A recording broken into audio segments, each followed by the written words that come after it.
This is the screencast for section 1.2, example 8, local and absolute extrema. We're getting a little crazy.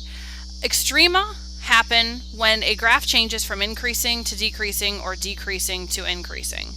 Specifically, a maximum, which is the singular version, or maxima, occur when the function changes from increasing to decreasing. So if the function moved up and then moved down, increase and then decrease, we have a maximum here. Then vice versa, if we go from decreasing to increasing, we have a minimum there. A brief example would be looking at this. P, Q, and R are in general extrema. Then specifically, oh, that's not how you spell it.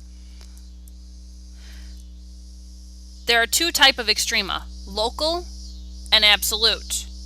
A local extrema is only an extrema in a little small area, not overall in the whole entire graph, just a little piece of it. So P is actually just a local extrema. There's parts of the graph that go higher than P, but in a little small area around point P, the graph does change from increasing to decreasing, which creates a little mini extrema, kind of like a local celebrity. Only a celebrity around your little town, not in the whole wide world. So this is a local extrema. P is a local, specifically maximum. R then would be an absolute maximum. The function does not get any higher than R anywhere on the entire x-axis. So R is an absolute maximum. Q is a minimum, but it's a local minimum. I know that there are no other minimums on the graph, but this piece of the function and this piece of the function go all the way down to negative infinity. So in this case, there would actually be no absolute minimums because the function goes down to negative infinity. Q is a local minimum. Now looking at example 8, it says decide whether f of x equals x to the fourth minus 7x squared plus 6x has any local maxima or local minima. If so, find each local maximum value or minimum value and the value of x at which each occurs. Okay, so I got to put that in my calculator first. So I put that into y1 and I'll hit graph.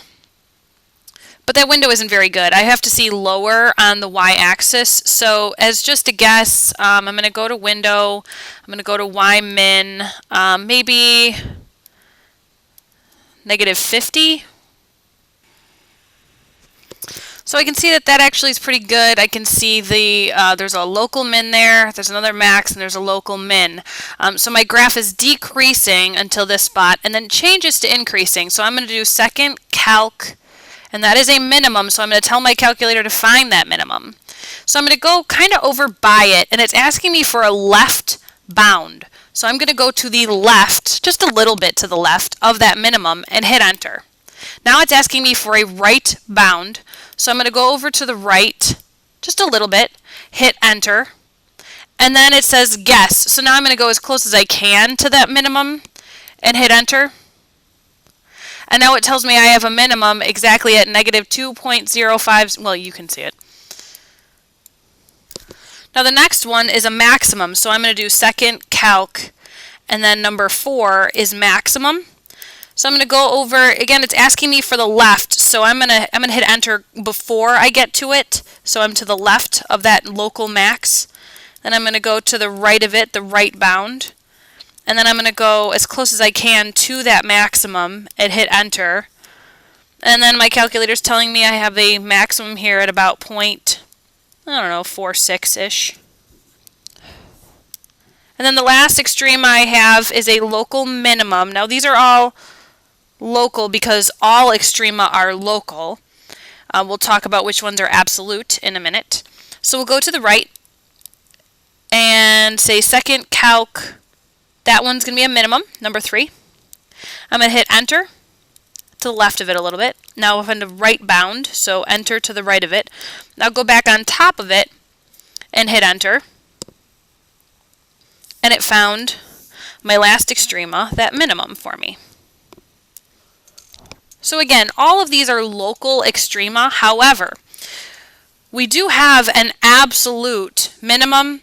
This graph is bounded below, and this minimum is the lowest point on the entire graph. So that's an absolute minimum right there. So I'm going to answer the second part of the question, and the value of x at which each occurs. Okay, so I have an absolute, also local, minimum at x equals negative 2.46. Then I have local maximum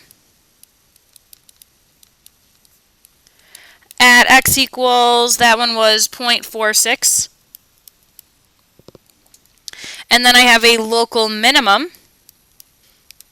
at x equals 1.60.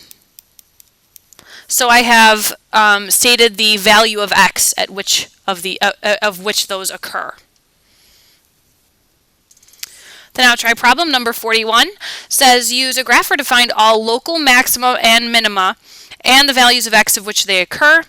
Give values rounded to 2 decimal places. Okay, so I'm going to first type in, which I've already done, into y1 my function, and I got to find a good window. So I'm going to start at zoom 6 and see where that leaves me. Well, this is a parabola, so I do know that that's actually the only extrema that I'm going to see. So zoom 6 works just fine for this. So I'm going to go second, calc, and I'm going to find that minimum on the parabola. Hit enter on the left of it, the left bound.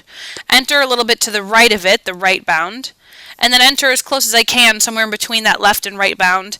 And it's about 0.50 is the x value. That is an absolute min at x equals 0.50, rounded to the second decimal place.